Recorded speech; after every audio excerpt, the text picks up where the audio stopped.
I've been running a lawn care business for over 8 years. If somebody would have told me these 5 tips when I first started, it would have saved me thousands. All right, our first topic is going to be pricing for profit. And in order to price for profit, the first thing we need is our dollars per man hour. I'm sure you've heard it a million times, but we have to know what we're shooting for. You don't need to be perfect. It doesn't need to be, but you need to know. You need to know what you're trying to get. That way, when you're quoting a job, you have a number.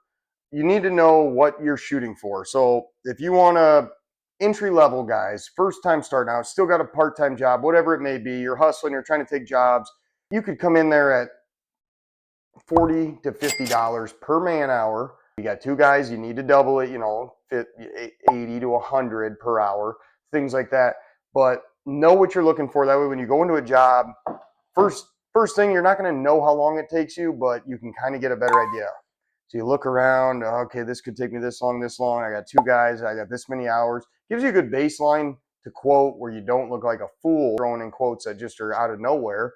And as you progressively get busier and busier and your phone is full and time allows, then you start going higher. That 40 to 50 per man becomes 65, 75, 85, 100 per man hour. I mean, 125, 35, 50 in this area, which is already a low in, like, we're not paying top market prices. I hear guys over in the South saying they're charging 85, $90 for a residential town lawn to be mowed weekly. I hear, Gibson Lawn Care down there in Florida or Mississippi or wherever the hell he's at. I think he's in Mississippi, talking about he isn't even going to look at a yard for less than $70 and stuff like that. And it's like, not here, dude. Not here. I mean, you charge $40 on a town lawn, like 5,000 square foot, do it in 10, 15 minutes, no problem. You're still profiting. But even at 40, people are like, it's some of them. You have customers that are willing to pay anything, but trust me, I've put quotes in at, I think I put it on my TikTok last week. A guy wanted a corner lot done, set his own price, and he submitted it for 32.50, which was our minimum price on our thing, which maybe that's why. And I got on the next morning. I'd never seen that. I used Jobber 7-8 years. I've never seen that.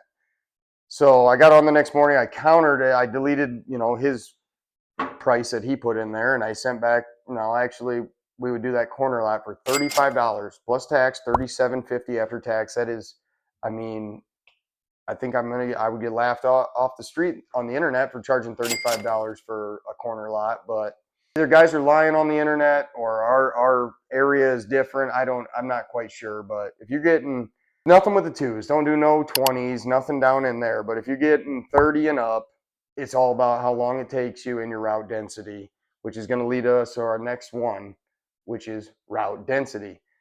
So as I'm talking about pricing and knowing your man hours and things like that, when you're mowing specifically, the only thing to really make it work for mowing, if you're not going to charge $70 and $80, which I get it. If you got to drive 15, 20 miles between mows, you have to do that. But I focus mainly on my neighborhood. My first thought was if I could get all my neighborhood. So I knock doors my neighborhood every year, spring, fall, mainly in the spring when yards are about to pop, things like that. And I really focused on trying to sell my neighborhood because I thought, shit, if I ever had a breakdown, I could just drive around my neighborhood and mow. And obviously, not our whole list is in our neighborhood, but probably 15, 20% of it is. And our town, it probably spans about 5-6 miles wide, the whole entire thing anyway. So it's not like route density is a huge thing for us. But when you're scheduling, if you got yards on the west end and yards on the east end every single day, it makes no sense. You could have your whole east end on a day or two and your whole west end on a day or two, or north, however it may be. But route density goes deeper than just focusing on one area. It's when you do land those yards, schedule them properly so that way you aren't traveling back and forth. Know what you got going on the schedule. Think about it. There's a lot of resources out there now. Some paid, some free. Shit, go to Chat GPT and just give it all your addresses and say, organize this in the most route dense possible way, or however you might say it. But focus on not wasting time, windshield time, staring out the windshield. Anytime you're looking out the windshield, you're wasting money. So price your yards for a profit. Know what you need dollars per man hour to make money. Side note on that is unless you're 3 lawns next to each other or you're not moving at all and loading and unloading, you're not going to get too many than like 2 yards per hour. So if you're not getting at least 35, if you're doing $35 per yard, 2 hours, that's $70. If you got one man doing that, no problem. 70 per man. You got fuel, so you knock it down a little bit. You might be making $55, $60 per hour. But if you're a solo guy, what's wrong with that? $50 per hour. I mean, to mow some yards, it's no problem. But if you're trying to grow and run a business and have all those things, it does become a problem. That's not going to work. So 35 per man hour, because you got 70 divided by 2 yards, you get 35 per man hour. And you got an employee who wants $20 an hour, you got insurance and you got taxes, you got all these things. You're over $35 per man hour by the time you're running a business. So we got to get over 35 per man hour. We can't be the most expensive guy in the world. So we got to find a way to make a living off of like 60 to 90 per man hour entry level. And doing high quality, you're going to take it in the short sometimes and do extra work for less. Don't worry about that. Work hard, build a good reputation, make enough to stay profitable and stay in business and keep your head above water. Focus on your route density. That's going to help your profits. You're not going to have to worry about necessarily pricing everything super high because you're not wasting time driving. So, side note on the route density, no out of town jobs. Even if it's seriously, I sit there and when somebody calls and it's a town that's like 2 miles, not even two, 7 miles outside of town, and you go, well, shit, I could be there in less than 10 minutes. Why would I not do that? 10 minutes is actually like 15, by the way. So 15 minutes there, 15 minutes back, that's 30 minutes. Plus you mowed the yard for 20, 30 minutes, who knows. So you're an hour deep on 1 yard no matter what when you go out of town. Now you go, okay, well, I'm going to build a route in that town. No, you're not. No, you're not. I tried it. No, you're not. I've tried it in like 4 different towns, not in this little area. It's not impossible, but you're going to lose your focus. And your focus needs to be in your route. It's got to be right here. If you want to be a profitable lawn company, you need to be searching for the things closest to your yards, knowing what your bare minimum is. So that's numbers 1 and 2 is going to be pricing for profit, nothing less than 35, because if we're at 35, we're not even getting 70 per hour. And if we want to run a business, we got to have at least an employee. So 2 man, that's 35 per hour. We're failing. We got to be at least above 35 per hour, even if you're at entry level. The biggest thing I want to talk about with route density for things that you could do for free, when you do really high quality work, I promise you more of my jobs have come from people looking out their window and watching us work on the neighbor's yard and going, gee, you make their yard look so good. I wish I could. They call us up and they tell us like, yeah, I love what you do to my neighbor's yard. We'd love to have your service.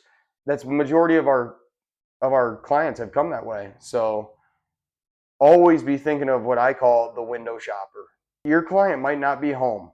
They're probably not home, but guarantee you somebody on that block is home and they're watching you. They hear the blades and they can't help it.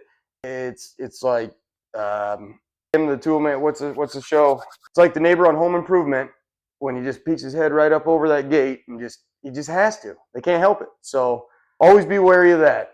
The window shoppers are your best friend. They are the ones that are going to sign for your service down the road. Always take care of the neighbors. Keep them clean. All right, number 3 is going to be treat lawn care like it's a luxury service because that's what it is. I understand there's elderly that need the service. I understand that there's disabled people that need the service and handicap and social disability and all these things. I understand we got to have a big heart, all this. But at the end of the day, you have got to be running this as a business. And if you're running a business with your heart, it's going to be really tough.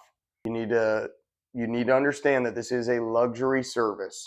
So don't feel bad for charging your price. You're not just selling grass cutting. You're not just selling a beautiful service. See, I got caught up in that mentality for a long time of the only thing these people were hiring me for was to make their lawn look better than they could do. Most of them don't care. Most of them appreciate it. They like the stripes. They love the edges. They love the good, clean blow job, the good, clean. They love all of the things we do. Don't get me wrong. Most important to most of the people is that their yard is cut. They don't have to worry about it. And that's really what we're selling. We're selling the peace of mind to never worry about cutting your lawn again. You don't have to. And then it's just a bonus that on top of never having to cut it, you also come in and you've got beautiful diamond cut pattern and edges, and your edges have been blown out professionally because I have a backpack blower and I'm not being lazy on the blow. Things like that is what comes with having a professional service. So you're worth every bit of your 40, 50, 60 per man hour, 70, 80, whatever it may be. You're every bit worth of it, because not only are you giving a super high quality service, you're also giving them peace of mind on a chore that most people hate doing, for one, and for two, it sneaks up on you all the damn time. For these homeowners, they're not like us. They're not cutting grass every day.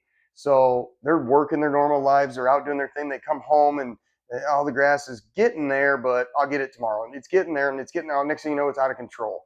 Then they go to mow it. It's a pain in the ass. They got, homeowner, like, non-commercial equipment, so it takes much longer. They don't change string every day, so changing this weed whacker takes forever. It's a pain in the ass for a lot of people. Some people love it. A lot of people, it's a pain in the ass, and that's really what you're selling. Is I'm taking this pain in the ass off your schedule for you. Obviously, you want to do the highest quality work you can do, because the window shoppers, your own personal reputation, we're building a 5-star business. We got reasons we're going to do great work. I'm not saying just go in there and treat them like they're nothing. I'm saying understand that you're selling more than just a nice looking lawn. This is a luxury that you're selling them. They don't have to worry about the lawn anymore. And number 4 is going to be upselling. When I first got into it, I was so focused on just getting a certain amount of yards and just only thought about yards. If I could just have 10 yards every day, that's 50 yards per week. I'm calculating the numbers. That's X amount. Damien could get this much. I could get this much. Yeah, we could pay our bills and we could move on. And that's kind of the mentality you need to have when you start. Like, don't be sitting there going like, I'm I'm gonna be a millionaire in year 1, 2, 3, 4. It's not, unless you got some sort of investment or something. If you're really starting ground level zero, like I did, with no money invest up, no startup, no loan from the bank, nothing like that. Like, yeah, you might take out a loan on your mower or things like that, but no like $50,000 business loan to start a business. Like, just starting with nothing. You're not just going to jump straight to millionaire status. It's going to be, we're just going to stay afloat and stay profitable for a while. So that was my first mentality, and what helped me get out of just staying afloat was upselling all these services that we also do. That when you first get into it, you don't realize how good you actually are at doing these things. You think, I don't really know how to do a leaf cleanup or a bush trimming or a fall cleanup or a spring cleanup or an aeration or an overseed, or I don't know anything about seeding a lawn, all that shit. But guess what? A couple YouTube videos, you can learn it. You're going to have to get knowledgeable about everything in your business and know what season all these are. We got the spring cleanup, we got aeration, overseed, and we've got trimming, fertilizations, all that in the spring. Starting right away in February here in Iowa, you could, and that's snow on the ground still. So a lot of times lawn guys are like, I'm out of service for all the way into late March, early April. Well, if you sell spring cleanups, if the snow is melted, you could get doing your spring cleanup right away. Book all those out. Boom, your whole month of late February, early March, you're booked up with spring cleanups. As soon as spring cleanups are done and the ground's getting a little bit better, now we're going to aerate, we're going to overseed, we're going to dethatch, we're going to do all those jobs. Okay, now we're getting really close to lawn mowing season. So let's just tidy things up and get into lawn mowing. And now we got 32 weeks of mowing grass and trying to pack out as many side jobs as we can in there, and working extra hours and doing whatever we can to grow, and not just doing the minimum just to stay afloat. So we're maximizing every day that we have, because we have an off season. So we have got to figure out how to make more money than just mowing. We got to figure out how to maximize the spring, the summer, and the fall. Spring is pretty easy. Everybody is coming out of winter. They look outside, it looks like crap. They get panties in a bunch and they start, the phone is off the hook in the spring. Summer, it slows down. People get busy. They go boating. They start having fun. They spend their money elsewhere. You got to start, making your money on mowing grass there. Going into the fall, boom, we're right back to fall cleanups. We're right back to trimming. We're right back to seeding and aerations and all that stuff again. But you have to be actively selling it. Thing I've noticed is people want it, but they don't ask for it. If you offer it, they want it. They didn't realize it. They didn't think about it. Sometimes they don't, but most of the sales always come when you offer it. So don't be afraid to offer those and really plan your whole year out. And one way we do that is every off season, I'll send all the customers what I call a terms of service, and it kind of just has any updates, anything new in there. This year we had a couple price increases. We hadn't really done that in like 6-7 years. I really want to be loyal to everybody, but you have to run this as a business, not with your heart, like I mentioned earlier. I ran it with my heart for a long time. I had people paying $20 and $25 for lawn cuts and things that just weren't profitable. They were just break even. And the problem is, it's breaking even and doing something good is it's okay. Problem is your schedule gets busy. Now I've got $1,000 jobs that I can't get to because I feel like I have to get to this prior obligation of mowing this lawn. They've been on my. So don't get crazy about just maximizing lawns, because if you get good at upselling things, you're going to have a higher dollar ring coming from other jobs if you have the time to do it. That's why it's important to be really consistent about making sure I want minimum of 35 per lawn, but I really am going to try to get 45 per lawn or 50 per lawn. And at some point, I'm going to say no to anything that's less than 40. Things like that. That'll come in time, but don't just immediately overload yourself with those low income things just to have something on your schedule.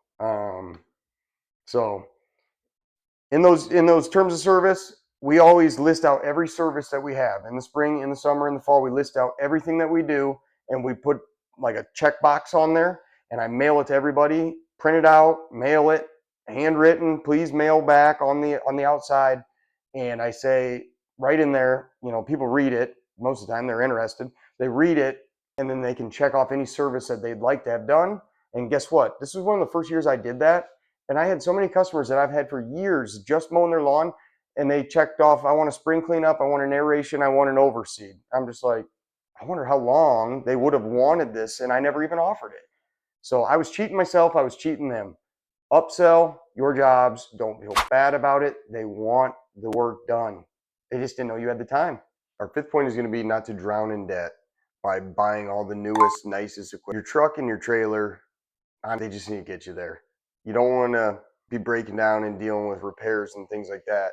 But at the same time, you don't need to go out and buy a $40,000 truck to haul whatever. What you really need to do is make sure you get yourself, I would say, at least a zero turn. You can mow with a push and do all these things to start. Don't let me discourage you, but if you really want to grow and have the ability to take on many yards, truck and trailer, get you something that you can pull all your equipment with, but it doesn't have to be anything fancy. It could even be a $1,500 open trailer, 6x12, 5x10.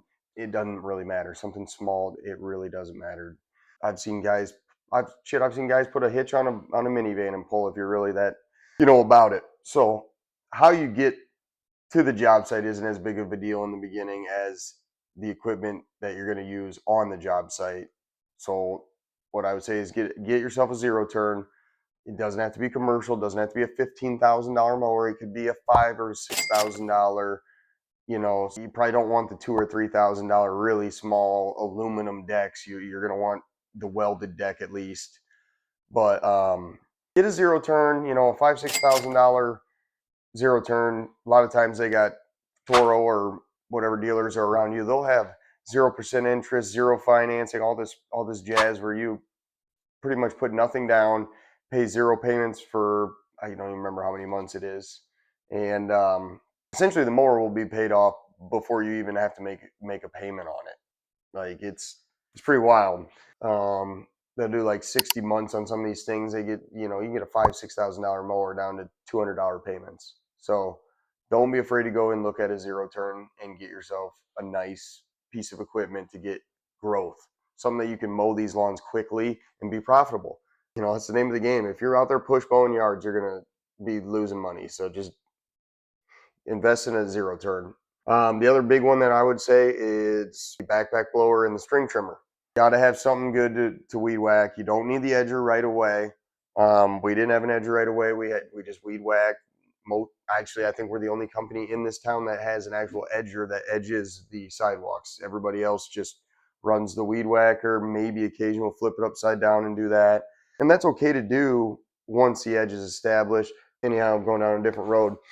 Don't worry about those clean edges right away. I mean, if you're on a budget, if you can afford it, hell yeah, go get the edger and do it right away, because that's going to set you apart from your competition. But if you're like, oh, I don't know, Zach, I can get a loan for the zero turn and pay the $200 a month, and then I got 5 grand or even less, because I mean, I guess if you're buying the trailer, and you 5 grand, you can get yourself a trailer for 2 grand. You can get yourself. I hope we got a vehicle, because I don't know. We're out of luck for trying to buy a vehicle, a trailer, and mowing equipment for 5 grand.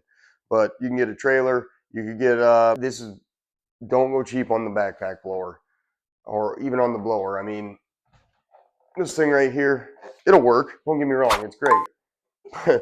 This thing right here, after about 10 or 15 yards, if you want to do 10 in a day or whatever it may be, 15 in a day, you're not going to want to use that thing all day long. And what are you going to do? You're going to cut corners and you're not going to do good quality work. So I think the backpack blower and a good weed whacker is essential to doing good quality work. The backpack blower has been my best tool, aside from the KM131. We'll do a video on the 131 one of these days, but the backpack blower is my most frequent tool. My neighbors probably think I'm on crack. I use it 24/7. Like in the rain, it doesn't matter. I'm always out there doing something with my blower. I'll open all the car doors, and instead of vacuuming my car out, I'll just take everything out of it and leaf blow the sucker out. Ridiculous. Good quality mower, good quality backpack blower, good quality trimmer. You'll be all right. Who cares how you get the trailer? Who cares how you get the truck? What truck it is, what trailer it is, doesn't matter. So just a quick recap on everything. We've got our 5 points are going to be pricing it for profit, making sure that we know our dollars per man hour and we do nothing less than that, focusing on route density, and knowing that we're not going to take out of town lawns. We're not going to take big acre mowing if we got a small mower, things like that. We're going to really focus on building our route close. That way we can do 3 yards in an hour if we can get there. And we're not talking HOAs. It's a whole different situation. Number 3 is going to be treating your lawn care business like it's a luxury service that it is. This is not they're not hiring you simply because you do such fantastic quality work. They're hiring you because they don't want to do this task.